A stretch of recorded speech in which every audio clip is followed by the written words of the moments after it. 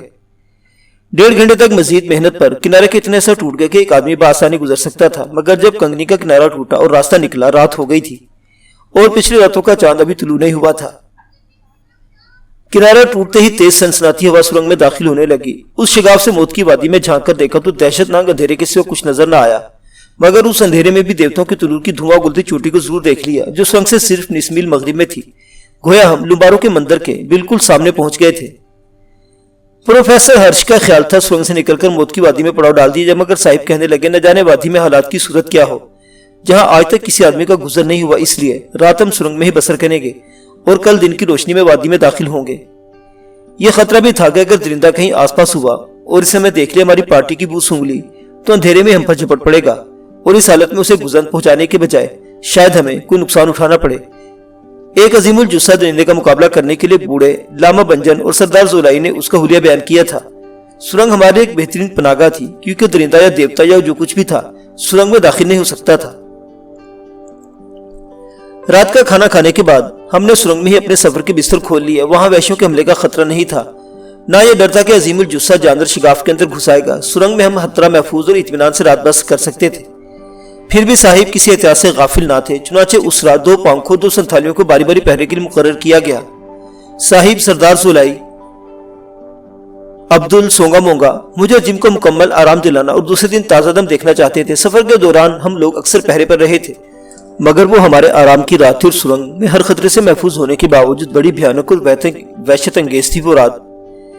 اس روز ہم کٹھن پہاڑی چڑھائیں اور ڈھلانے عبور کرنے سرنگ کے دھانے پر جھکی کگار کو توڑنے میں مصروف رہے، جس سے ہمارے جسم تھکن سے چور تھے۔ چاہیے تو یہ تھا کہ ہمارے تھکاوٹ کے بے سود ہو کر سو جاتے، مگر کسی کو بھی نیند نہیں آ رہی تھی۔ مشلوں کی روشنی میں کنویں کی ایک جانب دونوں خچر بھی حیرت کی نظر سے ہمیں دیکھ رہے تھے اور ہماری پریشانی تو ایک دوسرے سے پوشیدہ ہی تھی۔ غالباً ذہنوں پر یہ احساس غالب تھا کہ ہم موت کی وادی تک آ پہنچے اور ایک ہولناک خطرے سے دوچار ہونے والے ہیں، یا پھر اس خیال سے نیند نہیں آ رہی تھی کہ ہم ایسی جگہ ہیں جہاں ابتدائی آفرینش سے کوئی انسان کا گزر نہیں ہوا، اور یہی خیال ہمارے ذہنوں اور دلوں پر خطرے کی دستک دے رہا تھا۔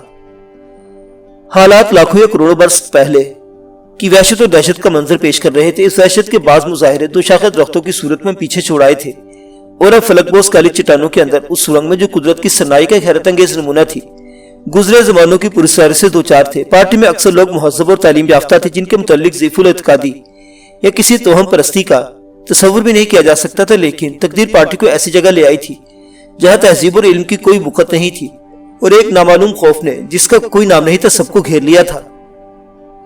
ہر کوئی اپنے دل میں خطرہ محسوس کر رہا تھا، اور ایک پراسرار ڈر بدروحوں کی طرح ہمارے آس پاس چکر کاٹ رہا تھا۔ پروفیسر ہرش کا یہ انکشاف بے حد سنسنی خیز تھا کہ ہم لوگ لاکھوں کروڑوں برس قبل کی دنیا میں پہنچ گئے اور موت کی وادی میں زندے کے علاوہ اور کچھ خطرات پیش آ سکتے ہیں۔ یہ انکشاف ایک ٹھنڈی لہر بن کر جسموں میں اتر گیا تھا، اور اس کے ساتھ ہی پراسرار تگائی کی ذات ہماری حیرتوں میں کچھ اور اضافہ کر رہی تھی۔ بوڑھا جادوگر گزرے زمانوں کی بات کچھ اس طرح کرتا جیسے خود بھی ان کے ساتھ ساتھ چلتا زمانہ حال تک پہنچا ہو۔ بستر پر نیم دراز مورنگ نے اچانک صاحب سے سوال کر دیا، کیا کوئی آدمی ہزاروں لاکھوں برس جی سکتا ہے؟ سرنگ میں صاحب کی ہنسی دور تک گونجتی چلی گئی۔ وہ سمجھ گئے تھے مورنگ تگائی کی طرف اشارہ کر رہا ہے۔ انہوں نے جواب دیا، آدمی نہ اگلے وقتوں میں ہزاروں یا سینکڑوں برس جیتا تھا، نہ آج کل جیتا ہے۔ اس کی طبی عمر تھوڑی ہے، بہت کم لوگ 1 صدی کے اوپر جاتے ہیں۔ پھر تگائی کیوں کہتا ہے کہ وہ انگیز زمانوں سے جی رہا ہے؟ شاید اس وقت سے جب دنیا کی ابتدا ہوئی تھی۔ میرے خیال میں اس کی عمر 100 سال سے زیادہ نہیں، مگر وہ وحشیوں کے دادوں پردادوں نگر دادوں تک سب سے واقف ہے۔ ہر ذہین آدمی اپنے خاندان یا قبیلے کے بزرگوں سے واقف ہوتا ہے۔ بعض لوگ تو کئی پشتوں تک نسب نامے یاد رکھتے ہیں۔ ہندوستان میں بھاٹ برہمن یہ کام پیشے کے طور پر کرتے اور شادی بیاہ کے موقع پر لوگوں کے خاندانی شجرے بیان کر کے انعام لیتے ہیں۔ پھر آپ سرنگ کے بارے میں تگائی کی باتوں کو کیا کہیں گے؟ خود آپ نے پوچھا تھا کہ جب کوئی آدمی انگن زبانوں سے سرنگ میں داخل نہیں ہوا تو ایسی باتیں کیوں کر جانتا ہے جو دوسرے نہیں جانتے؟ بے شک میں نے یہ سوال تگائی سے کیا تھا، مگر اس نے سیدھا صاف جواب نہیں دیا، بلکہ اپنے وجود کو خواب قرار دینے لگا جسے کئی زمانوں کی آنکھ نے دیکھا ہے۔ جادوگر یا عامل اپنے آپ کو پراسرار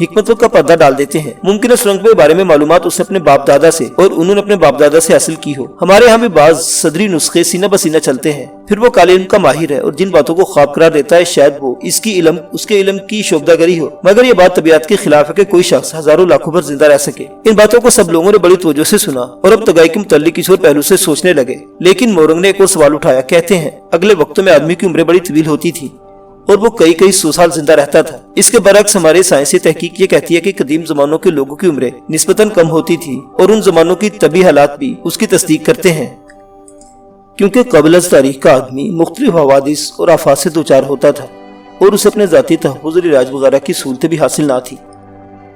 پروفیسر ہرش نے صاحب کی تائید کی اور بتایا کہ شروع میں آدمی نہ صرف جانوروں کی سی زندگی بسر کرتا بلکہ موت اسے بہت جلد گھسیٹ کر لے جاتی تھی۔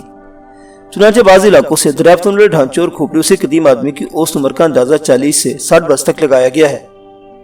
مسز ٹینا سولیا جو ساری گفتگو توجہ سے سنتی رہی اچانک بولی، بائبل میں آدم کی عمر 930 برس اور نوح کی عمر 950 برس بیان کی گئی ہے۔ اس مذہبی حوالے نے ایک نئی سنسنی پیدا کر دی اور صاحب کہنے لگے، الہامی کتابوں کی بہت سی باتیں اس تاروں میں بیان کی جاتی ہیں۔ ہو سکتا ہے کہ آدم کی اور نوح علیہ السلام کی جو عمریں بیان کی گئی ہیں اس سے دونوں کا عہد یا زمانہ مراد ہو، یعنی وہ مدت جن میں ان کی تعلیم رائج رہی، ورنہ اتنی طویل عمروں کے باوجود ان کی اولاد محدود نہ ہوتی۔ بائبل آدم کے 3 بیٹوں کا ذکر کرتی ہے اور نوح کے بھی 3 ہی بیٹے بیان کیے گئے ہیں۔ اگر ہم ان کی طویل عمروں کو ان کے عہد سمجھ لیں تو عمروں کا غیر طبی ابہام دور ہو جاتا ہے۔ پھر صاحب نے بتایا کہ دنیا مختلف زمانوں میں مختلف حالتوں سے گزری ہے، زندگی مختلف شکلوں میں پروان چڑھی ہے، مگر کائنات کی بنیاد طبی عوامل پر ہے۔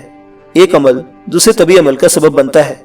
موت بھی زندگی کے ایک طبی عمل ہے جو بچپن سے بڑھاپے کی طرف سفر کرتی ہے، اور یہ عمل انسانوں، حیوانوں اور کائنات کی ہر مخلوق اور ہر چیز میں جاری ہے۔ انسان بہرحال دودھ دینے والے حیوانوں کی برادری سے تعلق رکھتا ہے۔ صرف علم اور شعور کی روشنی یا تہذیب اسے حیوانوں سے ممتاز کرتی اور انسانیت کے دائرے میں لاتی ہے۔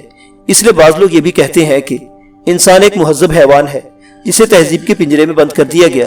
علم، شعور اور تہذیب کے اصول اسے اشرف المخلوقات بناتے ہیں، اس لیے انسان کو کسی جانور درندے کی بھیٹ چڑھانا اس کی توہین ہے، اور ہم اس لعنتی رسم کو ختم کرنے کے لیے جوکھوں سے گزرے ہیں۔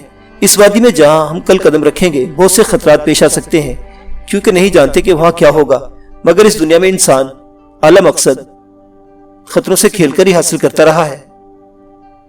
صاحب کی باتوں نے پراسرار اندیشوں اور خطروں کی فضا اور خوف و ہراس کی اضطراری کیفیت کچھ کم کر دی، اور ہر کوئی اپنے مقصد کی عظمت کے بارے میں سوچنے لگا۔ ذہنوں سے ہراس دور ہوتے ہی نیند نے اپنا عمل شروع کر دیا اور سب لوگ سو گئے۔ معزز سامعین حضرات، دھرتی کا یہ سفر ابھی جاری ہے۔ بقیہ واقعات اگلی قسط میں دیکھتے رہیے اردو کلاسک۔ اللہ حافظ۔